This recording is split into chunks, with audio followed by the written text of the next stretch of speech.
Es el personaje del momento, está en el estudio de Despierta, Luis Videgaray, nuevo secretario de Relaciones Exteriores. Muchísimas gracias por venir. Carlos, muchas gracias, es un gusto estar aquí contigo. Enrique, también, muchas gracias. ¿Qué tal, secretario?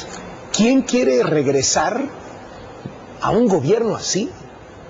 Es un honor, Carlos, es un honor servir a México, es un honor servir al presidente Enrique Peña Nieto, además en una institución extraordinaria como es la Secretaría de Relaciones Exteriores, que tiene un equipo también extraordinario, el Servicio Exterior mexicano, y pues representar a México ante el mundo siempre va a ser un gran privilegio. Ahora bien, están los saqueos, los bloqueos, la popularidad del presidente aniquilada, el PRI arrasado casi en las encuestas del 2018. ¿En serio se le antoja a alguien volver a cuando están las cosas como están? Cuando tienes amor por México y cuando tienes un orgullo por representar a México, creo que la circunstancia no debe de ser la condición que te inhibe de tomar una oportunidad de servir a tu país. Creo que México enfrenta hoy retos extraordinarios y es el momento en que todos tenemos que hacer lo que nos toca, poner nuestra aportación, particularmente dentro de nuestra relación con el mundo, en un momento en el cual claramente el resultado político en Estados Unidos representa un riesgo para México y en el cual también debemos de fortalecer nuestras relaciones con el resto del mundo. Hay un tema de imagen hacia el exterior por el tema de los saqueos. Estuvieron circulando por todos los medios de comunicación del mundo las imágenes de la gente entrando a las tiendas y se comentaba el gasolinazo en México. ¿Qué lectura le da el secretario de Relaciones Exteriores a lo de los saqueos? Bueno, digo que son inaceptables. Cualquier violación al Estado de Derecho es inaceptable y en consecuencia debe de actuar, como han venido actuando las fuerzas públicas, tanto estatales como federales. ¿Es entendible? Creo que la frustración que provoca el aumento en el precio de la gasolina y el enojo es absolutamente entendible. Lo que no es admisible es la violación al Estado de Derecho y perjudicar a terceros. Esto proyecta ingobernabilidad hacia el exterior.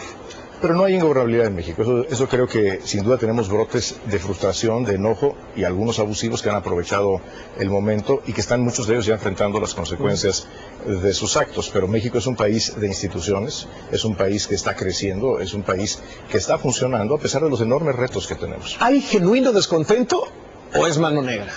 Yo creo que hay, por supuesto, un genuino descontento cuando sube el precio de la gasolina, que por cierto es una medida responsable, muy difícil, que ha tomado el gobierno de la República. Por supuesto que tiene que haber un descontento, es natural, pero yo creo que en ese descontento hay quienes han de manera flagrante aprovechado la situación. ¿Quiénes? ¿Quiénes? Pues los vemos, son aquellos que incluso varios de ellos han sido, muchos de ellos, más de 1000, que han sido ya puestos a disposición de las autoridades por hacer estos actos. No, pero yo digo, ¿hay una mano que está meciendo esa cuna? Carlos, eso es entrar en el terreno de la especulación política y yo creo que lo que debemos de enfocarnos es en mantener el orden y el Estado de Derecho. Porque en la teoría del complot hay quien dice que realmente es el gobierno federal el que está detrás de todas estas manifestaciones. Eso es una tontería. No hay manera de que pueda ser así. Eso es una tontería. ¿Fue buena idea subir el precio de las gasolinas? Era una decisión impostergable. Es una decisión correcta de la Secretaría de Hacienda y del Gobierno de la República ante el hecho de que subió el precio de la gasolina en el mundo. No subió el impuesto, es algo muy importante. Esto no es consecuencia ni de la reforma energética ni de que haya subido el impuesto a las gasolinas. Subió el precio de la gasolina en el mundo, un país que hoy importa más de la mitad de las gasolinas que consumimos en México. Creo que es una decisión muy dura, muy difícil, pero muy responsable. La dejó echada a andar Luis Videgaray cuando era secretario de Hacienda hace unas horas, ¿no? Lo que preveíamos era el proceso de liberación del precio de las gasolinas, que es un proceso que ha sido gradual, pero la decisión la tomó en la forma en la que se hizo, la ha tomado, y yo estoy absolutamente de acuerdo con esa difícil, durísima decisión, la ha tomado la Secretaría de Hacienda. ¿Fue una buena forma? Creo que no había muchas buenas formas de hacerlo, es un incremento de precios, Carlos. A lo mejor acompañarla de medidas, de ejemplos, ¿no? Pues quitar los vales de gasolina, quitar los bonos de los legisladores, o por lo menos impulsar algo en eso. Es decir, empujar algo que no hiciera sentir a la gente que la estaban agraviando, que el gobierno se está quedando con todo, pues. Yo creo, Carlos, que las medidas que se anuncian ayer es un paquete importante de apoyo a la economía familiar, de transparencia en el ejercicio de gasto, de austeridad. Llega semana y media después del desastre. Lo importante es que se han tomado, y se han tomado además con un respaldo no solamente del gobierno, sino de distintos actores importantes de la sociedad civil. Mucho tiene que ver el precio del dólar, por supuesto de los energéticos, por supuesto pero que el precio del dólar mucho tiene que ver el precio del dólar. Sigue hacia arriba. ¿Va a seguir así? ¿Vamos a tener este tipo de presiones permanentes? Yo creo que el precio del dólar, Enrique, tiene mucho que ver con la incertidumbre que hay en torno a la economía mexicana y a nuestra relación con Norteamérica. Y creo que en tanto no se haya claridad, y por eso es tan importante resolver nuestros términos de convivencia económica con los Estados Unidos, va a haber presión sobre nuestra moneda. Bueno, yo creo que hay que hablar de Trump, ¿no? Pues yo también creo que sí. ¿Alguna vez se imaginó Luis Videgaray que su vida política estaría marcada por un personaje como Donald Trump? Jamás, Carlos. Nunca me lo hubiera imaginado. ¿Cómo se dio esto?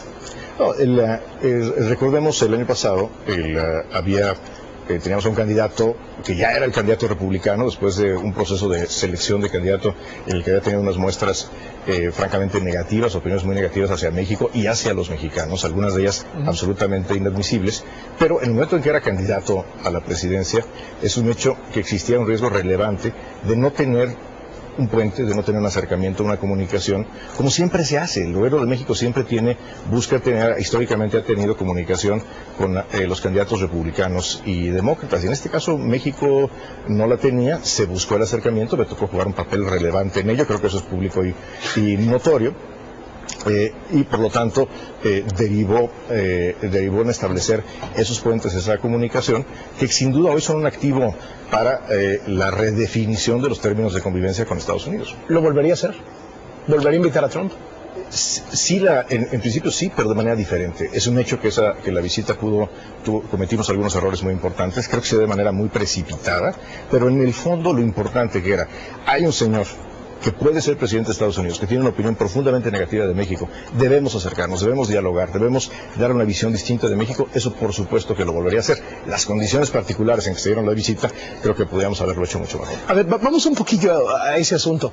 ¿Cómo se da ese acercamiento? Las relaciones con Jared Kushner, que por cierto ha sido nombrado el día de ayer también en medio de la polémica, el yerno de Donald Trump, ¿de dónde sale esa relación? ¿Cómo se da ese contacto? Un poco el detrás de bambalinas. Fue uno de los contactos, sin duda alguna, y por cierto es una gente extraordinariamente competente, de quien yo tengo una impresión muy favorable. ¿Dónde se conocían antes?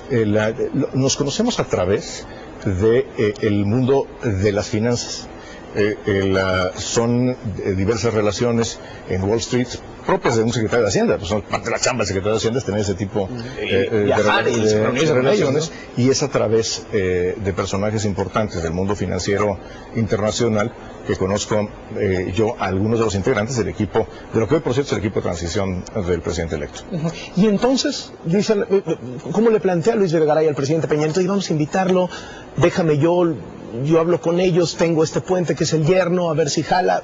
¿Cómo se da eso? Lo primero que estábamos buscando era establecer una comunicación y algo muy importante, darle al entonces candidato Trump una visión primero real de lo que es México, de lo que es la importancia de la relación económica, social, incluso política entre México y Estados Unidos, y una visión de cuál es la posición de los mexicanos y el gobierno de México hacia sus posturas.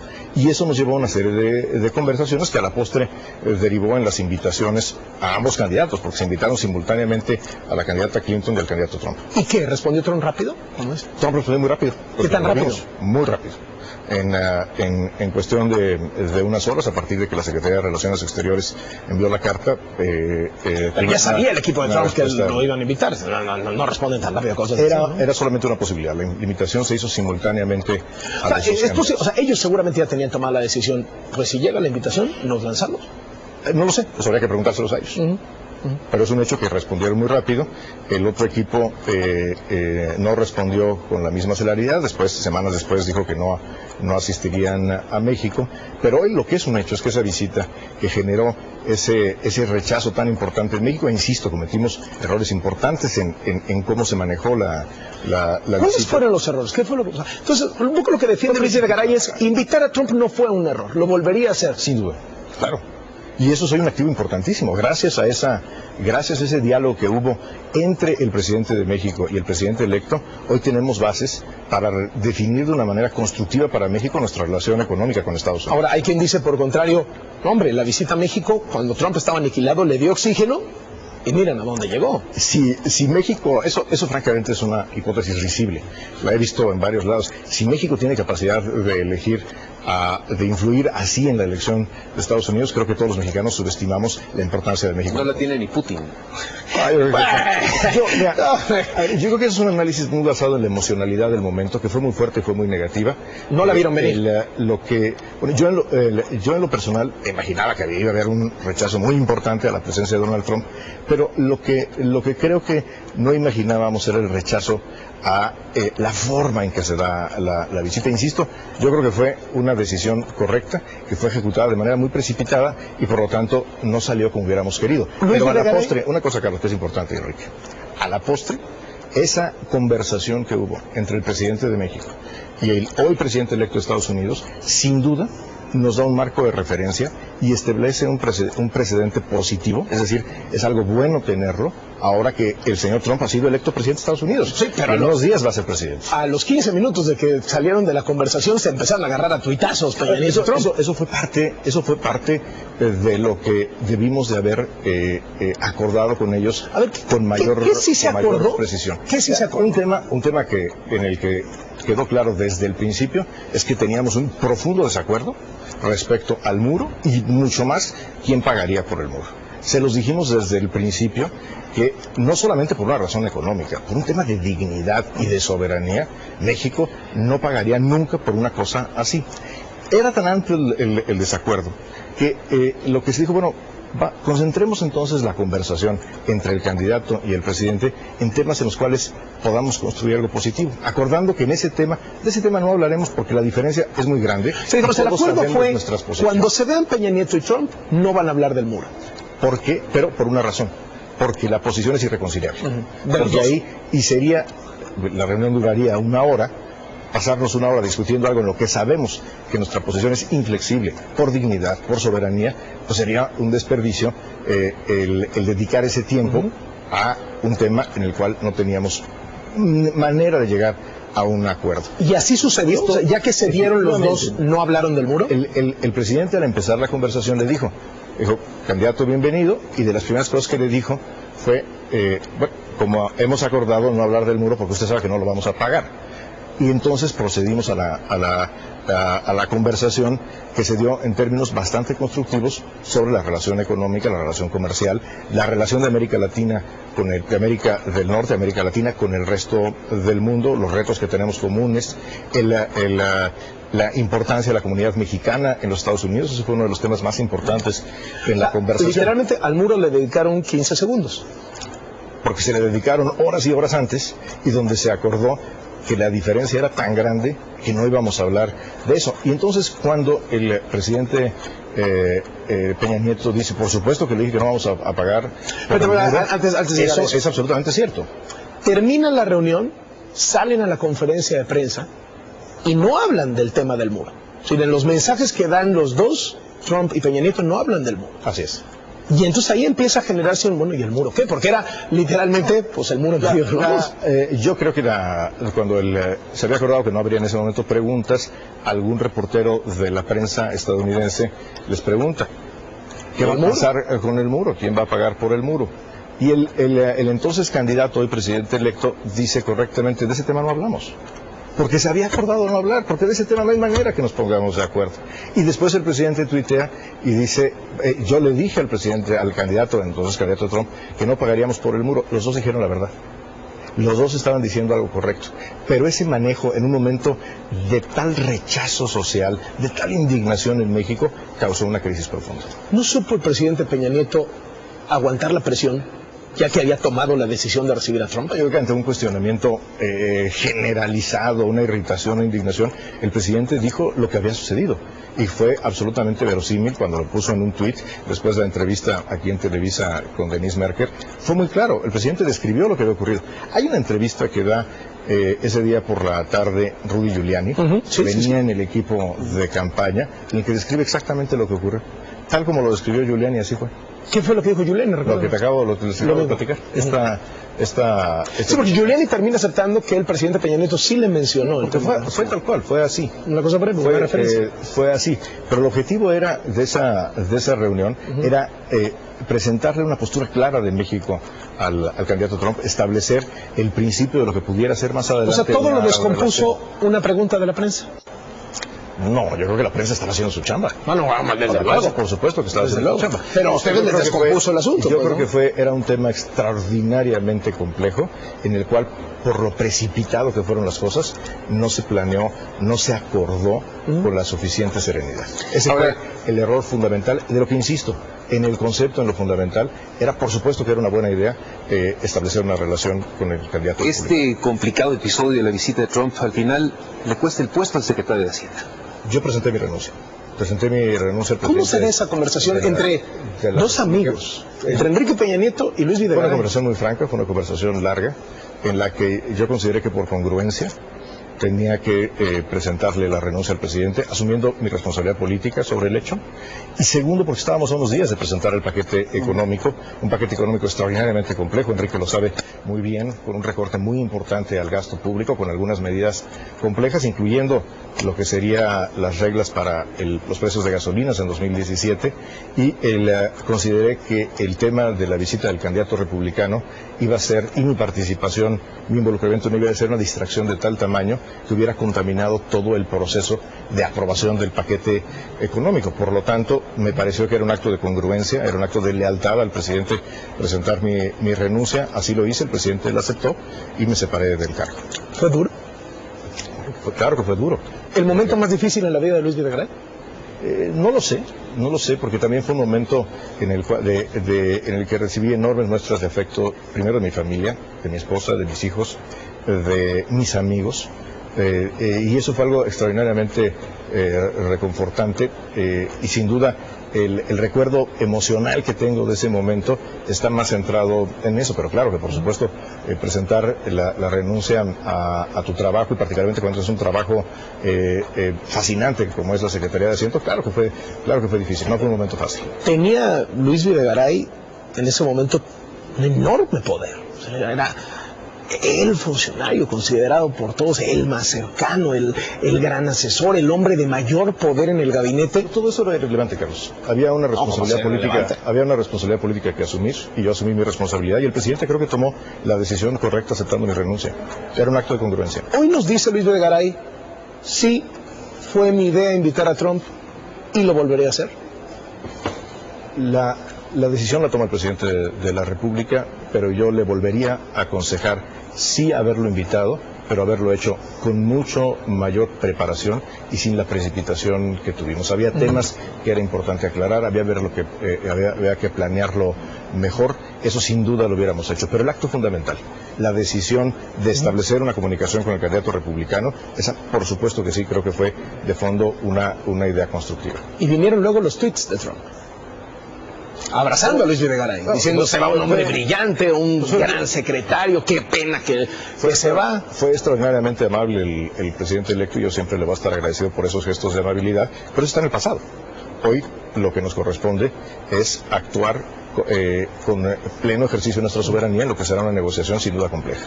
¿No pensó Trump, no ofreció Trump a través de esos canales de comunicación que tiene con Luis Videgaray un tuit de bienvenida ahora que regresa, ni más ni menos que a la Cancillería? No, y no ocurrió. Ahora sí que Trump nos los quitó y Trump nos lo dio. No, quien tomó la decisión de aceptar mi renuncia es el presidente de México, y quien me invita a la Secretaría de Relaciones Exteriores es el presidente de México. Ahora, recientemente volvió a decir Trump que sí va a haber muro y que México lo va a pagar o va a reintegrar el dinero público que use. Ahí está la posición, la misma. En la relación entre dos países vecinos hay muchos temas que se pueden negociar, que se pueden platicar, incluyendo toda la relación comercial, pero hay temas que van en contra de la dignidad de un pueblo, que atentan de manera flagrante contra la soberanía nacional, y en esos temas no vamos a transigir, y este es uno de ellos. Es decir, México no va a pagar el muro. ¿Ustedes quieren pagar por el muro? No, yo... Evidentemente. No, pero el problema es que cuando uno no paga impuestos, el que los maneja es el gobierno. No hay manera en que eso ocurra, pero insisto, no es un tema de cuánto cuesta, de dónde sale, es un tema de dignidad y es un tema de soberanía nacional. Trump dice que ahorita lo va a pagar él, pero luego México lo va a reembolsar. Otra vez. ¿Lo va a reembolsar México? Ahí traemos una diferencia sustancial, importante. No hay ninguna circunstancia, Carlos, ni siquiera el mejor acuerdo comercial posible, inversiones, apoyos, que justificaran tomar una medida que vulneraría de tal manera la dignidad de los mexicanos. Me gustaría escuchar lo del canciller mexicano. ¿México no reembolsará el dinero del muro? No, claro que no. Claro que no. Ahora, el tema del muro puede quedar como un asunto hasta anecdótico comparado con lo que puede pasar en la parte comercial. Si es que Estados Unidos decide acabar con el Tratado de Libre Comercio o renegociarlo, como hemos visto que ha actuado Trump, por ejemplo, con las armadoras automotrices. Yo creo que el tema de las armadoras pone de manifiesto lo importante que es resolver la incertidumbre de qué va a pasar con el acuerdo de libre comercio. Ayer yo se lo decía a los embajadores en mi primer discurso formal frente al cuerpo diplomático. Hay quien lo que dice es vámonos a la confrontación, vámonos al choque, incluso al insulto. Hay quien dice, bueno, aquí no, está pronosticando la sumisión vergonzosa. Lo que tenemos que hacer es negociar como una nación soberana y negociar sin miedo. Negociar sabedores de que México tiene enormes fortalezas y es extraordinariamente importante para Estados Unidos. En lo comercial, más de 6 millones de empleos en los Estados Unidos dependen directamente de las exportaciones a México. 6 millones de empleos que también son 6 millones de votos. Hay estados, piensen por ustedes, por ejemplo, el estado de Wisconsin, que fue un estado que el presidente electo gana en la elección pasada, donde la principal industria es la industria lechera y de los lácteos. Resulta que el destino principal de las exportaciones de esa industria es México. Y la mano de obra más utilizada en esa industria son los mexicanos. Yo le quiero preguntar a los electores de Wisconsin que votaron por Donald Trump si están dispuestos a cortar sus relaciones con México y los mexicanos. Aquí hay un asunto más allá de las posiciones políticas, hay una realidad económica que se habrá de imponer y los mexicanos tenemos que entender estas fortalezas. Por ejemplo, el estado de Texas, que es un estado muy importante en todos los sentidos en Estados Unidos, incluyendo la política, es un estado que tiene un superávit comercial enorme con México. Texas le exporta a México 95,000 millones de dólares al año. ¿Están los tejanos, incluyendo todos los tejanos republicanos, dispuestos a terminar su relación comercial con México? Estoy seguro que no. Entonces debemos de negociar con mucha confianza en nosotros mismos, por supuesto sin arrogancia. ¿Tiene México una posición más fuerte de la que creemos los mexicanos? Estoy seguro que sí. Estoy seguro que sí, la debemos de aprovechar. Y tenemos otra ventaja, Carlos y Enrique. Tenemos una enorme experiencia en nuestros negociadores comerciales, tal vez los más experimentados del mundo. Tenemos un extraordinario secretario de Economía que ha sido parte de todas las negociaciones de los tratados actuales, que sin duda nos dan una ventaja muy importante. ¿Y cómo se hace? Es decir, ¿a qué van a apelar? Porque lo que nosotros vemos es Trump pues casi boleando a las compañías automotrices, que es un sector importantísimo en el país, para que se vayan de aquí. Creo que lo importante será ver cuáles son en realidad los cambios que ocurren resultado de una negociación. Por supuesto es una negociación. Pero es que Trump no está negociando nada, o sea, le está diciendo a las compañías automotrices, vete a México y te cobro impuestos, y se están achicando. Porque todavía no es presidente. Por eso es tan importante y por eso lo decimos abiertamente. Vamos a una negociación en la que se definan todas estas incógnitas. Creo que lo que está haciendo mucho daño a las decisiones de inversión en el sector automotriz y en muchos otros sectores es la incertidumbre. Lo que tenemos que hacer es tener una negociación clara, abierta, transparente con el gobierno de Estados Unidos, en el cual se definen de una manera positiva para México los términos comerciales de nuestra relación. ¿Va a buscar el canciller una reunión entre los presidentes de México y Estados Unidos después del viernes de la próxima semana? Después del 20, claro. Eso será sin duda una prioridad para el gobierno mexicano. ¿Le creen al Trump moderado? Yo creo que este es un tema no es un tema de creer o no creer, es un tema de negociar y establecer compromisos que sean compromisos verificables. ¿Y quiere negociar Trump? Creo que es lo que ha hecho toda la vida. Y yo recuerdo en aquella conversación que tuvimos, la conversación privada entre el presidente de México y el candidato Trump, sin duda había una clara voluntad de diálogo y finalmente de negociación. Es un hombre que ha negociado toda su vida. Y por cierto, algo que es importante, que tal vez no nos hemos dado cuenta los mexicanos, es que vamos a tener una relación con un presidente que le da una gran prioridad a la relación con México, cosa que tal vez es distinto que en relaciones anteriores.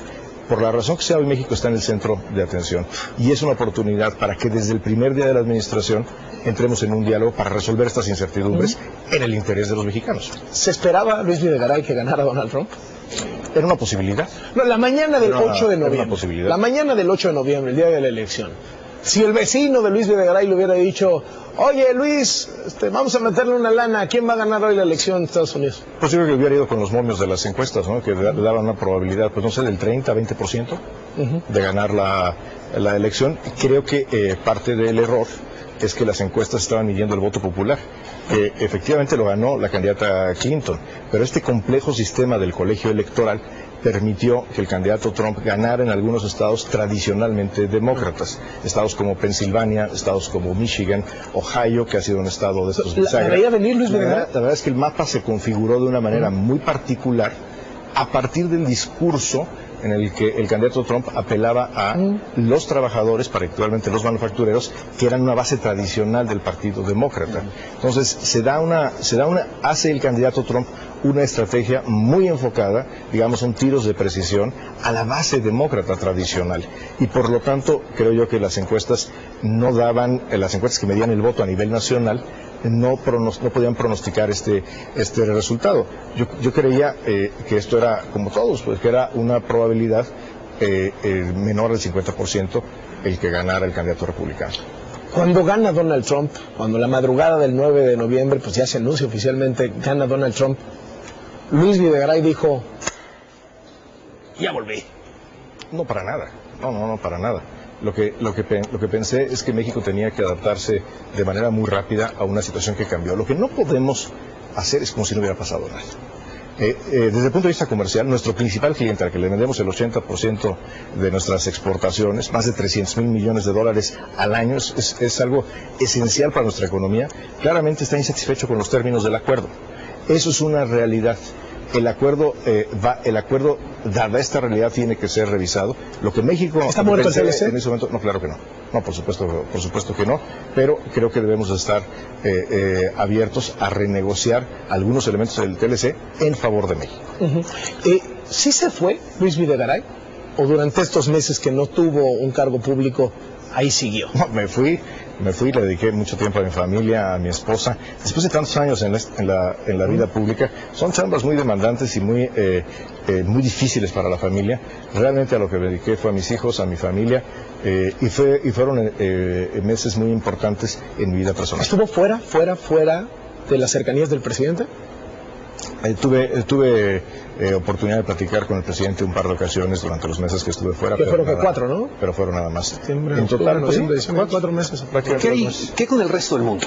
Porque la relación es con Trump, pero también con el resto del planeta. Ese es un gran tema, Enrique, porque creo que si los mexicanos no entendemos de una buena vez que tenemos que diversificar nuestras relaciones, particularmente económicas, si esta llamada de atención no nos deja ver claro, yo no sé qué es lo que nos lo va a dejar ver claro.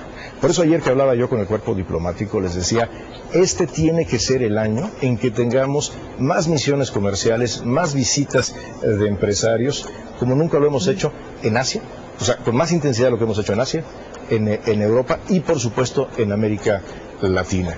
Este tiene que ser, al mismo tiempo que estamos redefiniendo nuestra relación económica con Estados Unidos, tenemos que hacer ahora un esfuerzo muy importante, y las condiciones están dadas para expandir nuestras exportaciones y la inversión que recibimos de otras latitudes. Pero esa es la señal que manda el gobierno federal cuando nombra a Luis Videgaray como canciller. Es la instrucción que me da el presidente de la República y que se le ha transmitido al cuerpo. Porque en su toda posición usted dice, yo aquí vengo a aprender. Es decir, parecería que el único mérito que tiene Luis Videgaray para ser canciller de México es que se lleva con el yerno de Donald Trump. Eso no es diversificar. Yo creo que, lo sostengo respecto a que llego a una chamba a aprender.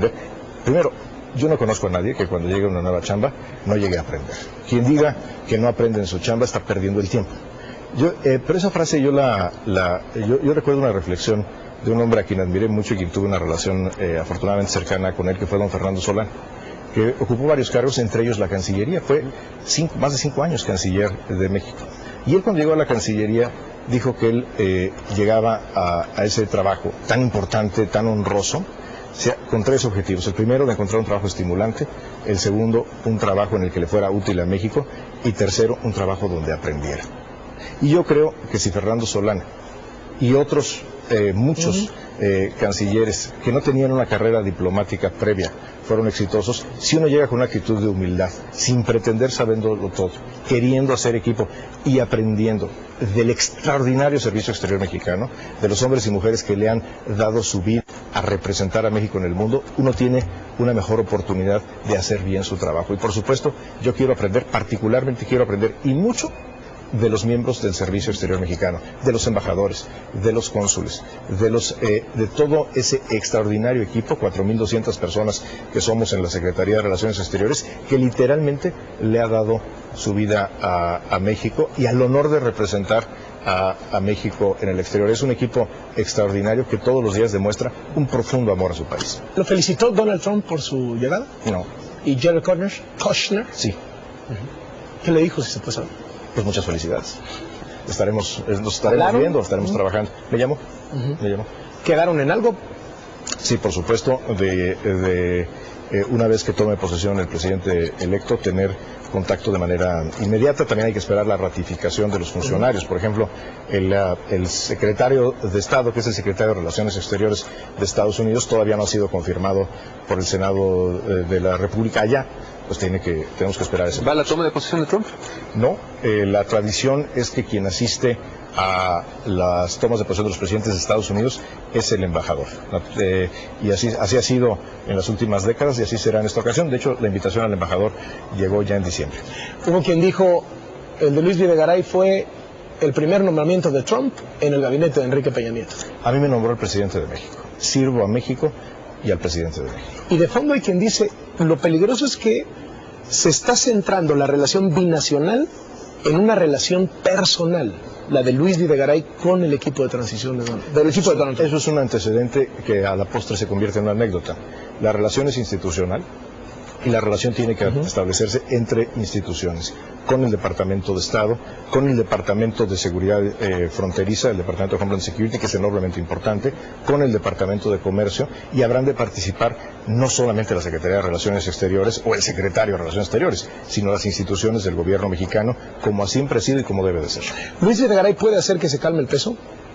El peso está viviendo un momento de incertidumbre derivado de que se desconocen cuáles van a ser los acuerdos, particularmente en materia comercial con Estados Unidos. Creo que no solamente el peso, sino en general las decisiones de inversión en México necesitan conocer con certidumbre cuál es ese horizonte. ¿Es presidenciable Luis Videgaray? No. ¿Quiere ser presidente de México? No. ¿No quiere ser candidato del PRI a la presidencia de México? No. Soy orgullosamente militante priista, pero en el ejercicio de un cargo público uno tiene que dejar su militancia guardada en un cajón. Hoy muchos analistas están diciendo... La Secretaría de Relaciones Exteriores no represento al PRI. Regresó Luis Videgaray porque es el gallo de Peña Nieto para el 18. Eso está padre para los analistas, ¿no? Que tienen que escribir de algo todos los días y pues la conversación política siempre es sabrosa, ¿no? Es divertida. Pero mi determinación es clara. Yo a lo que vengo es a trabajar por México, con profundo amor por mi país y con el enorme honor de representar a México ante todo el mundo, no solamente ante Estados Unidos. Que lo den por muerto. No, soy el canciller. Soy el secretario de Relaciones Exteriores y voy a estar tremendamente activo defendiendo a México y a los mexicanos. Lo digo, todo el mundo. Se descarta para la carrera presidencial del 18. No es algo en lo que yo tenga interés y no es algo en lo que yo me vaya a distraer. ¿No está puesto todo para que pierda el PRI en el 18? Insisto, eso lo dejo para los analistas políticos. No me corresponde desde la Cancillería ni hacer análisis político, ni mucho menos participar en política partidista. Ni a mí ni a ningún miembro del equipo de la Cancillería. En medio del gasolinazo, uno de las críticas al nombramiento fue, pues ahí está el premio al que nos metió en esto, el que nos metió en la ruta del gasolinazo, y ahora resulta que lo premian con la Secretaría de Relaciones Exteriores. Fue un tema que estuvo circulando mucho en redes sociales y que animó este descontento. Responde Luis Videgaray. El precio de la gasolina sube porque subió el precio de la gasolina en el mundo. De hecho, el impuesto es menor este año que el año pasado. Insisto, es una decisión muy responsable, muy dura, que ha tomado el gobierno de la República y que yo 100% respaldo y entiendo, pero es un fenómeno de mercado. ¿Qué va a pasar con el que atacó al vicecónsul de la embajada. Ya lo deportamos. Ya está. Ya lo. ¿Tiene vínculos con el terrorismo? Eso será resultado de las investigaciones que realice el gobierno de los Estados Unidos. ¿Qué datos tiene México sobre eso? Porque que es un ciudadano americano que atacó a otro ciudadano americano de manera flagrante. Fue capturado por la colaboración muy eficaz de las autoridades del Estado y particularmente de la PGR. Yo quiero aquí hacer un reconocimiento a la Procuraduría General de la República, que actuó con una gran celeridad en colaboración también con las autoridades de los Estados Unidos y que se llevó a la captura. No tengo elementos para especular sobre el móvil o el perfil de esta Porque de se esta puede persona, incorporar a la conversación ya sea de terrorismo, que no. normalmente con México está de manera muy colateral. O sea, es decir, si hubo ya un acto de terror, de terrorismo en México contra un funcionario del gobierno americano en suelo mexicano, eso puede cambiar la cosa, ¿no? Pero exacto, tocas un buen punto, Carlos. La conversación en materia de seguridad, la colaboración en materia de seguridad es un área importantísima de la relación bilateral. Pero tiene que ver más con narco, compartimos una frontera. Tiene que ver con las dos cosas, porque México es un país que sin duda colabora en las prioridades de seguridad de Estados Unidos. Y esto es algo que estoy seguro debe de continuar. México no ha estado, de hecho, en el radar del terrorismo de los Estados Unidos. ¿Puede eventualmente la administración de Trump poner a México en otra categoría diferente? Bueno, serán las cosas que debemos de evitar. Nosotros debemos de velar por la seguridad de los mexicanos en todos los frentes. Y esta es una prioridad del gobierno de México, es proteger la seguridad de los mexicanos ante todas las amenazas. Y este es uno de los frentes que debemos de atender, no es el único. Por último, Luis Videgaray, secretario de Relaciones Exteriores, si hubiera una cosa que pudiera completar, realizar, concluir durante su estancia en la Cancillería, ¿cuál sería? ¿Cuál sería un objetivo? Una cosa, yo voy a estar en la Cancillería y voy a hacer esto. ¿Cuál? Seguir convirtiendo a México en un destino muy atractivo para las inversiones de todo el mundo. Las inversiones que vengan de Asia, de Europa, de Estados Unidos y coadyuvar para que México siga siendo una potencia exportadora a todo el mundo. Pues está de regreso, Luis Videgaray. Y estoy a tus órdenes, Carlos. Muchísimas gracias por venir. Muchas gracias, me da mucho gusto estar aquí y es un privilegio que mi primera entrevista en 4 meses esté aquí con ustedes. Muchas gracias. Había muchos temas de los cuales platicar. Gracias por su apertura para abordarlos todos y espero que sea la primera, porque no sea la última. Pues si me invitan. No, ya está, aquí invitado siempre. Muchas gracias, Luis Videgaray, secretario de Relaciones